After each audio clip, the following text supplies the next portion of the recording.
I think archaeology, though, has another real purpose, and that is, I think, to illuminate the events of the Bible. It can help us to put it in the context, the culture, the times, and what we could not have appreciated because we are remote by many centuries oftentimes, by a whole batch of cultures, by language spread, by geography spread. But archaeology can help bridge that. So how does archaeology help? First of all, it seems to me it helps to anchor the events that are mentioned in the biblical text in real history. The Bible is not anchored in sort of myth or legend. It is not as if we say, well, even if it didn't happen, it's so good that if it should have happened, it really would have been helpful to you in your faith.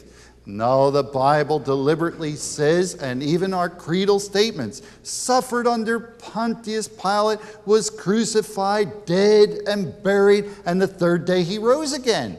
I mean, all of those are for people who come from Missouri.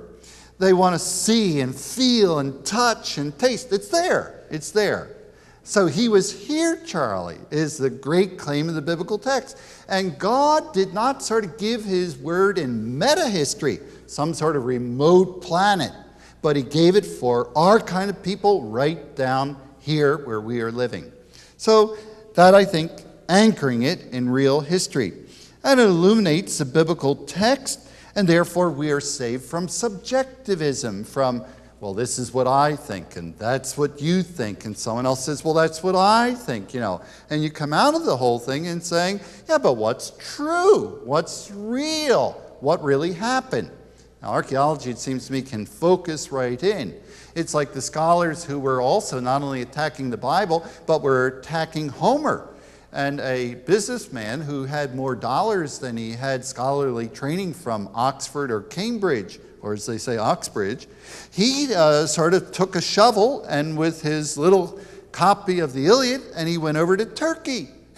And he started digging. And he said, what are those turkeys talking about? He put his shovel down, and they said, there are no bronze greaves. Therefore, this part of the Iliad and the Odyssey is wrong. And he said, you mean like these? And they said, yes. He said, guess where I found them?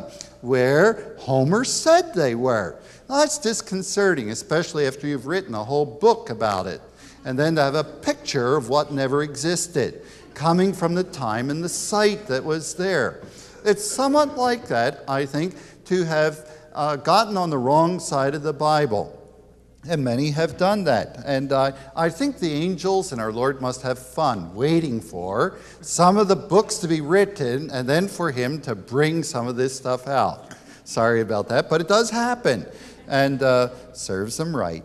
At any rate, so there is this kind of theme.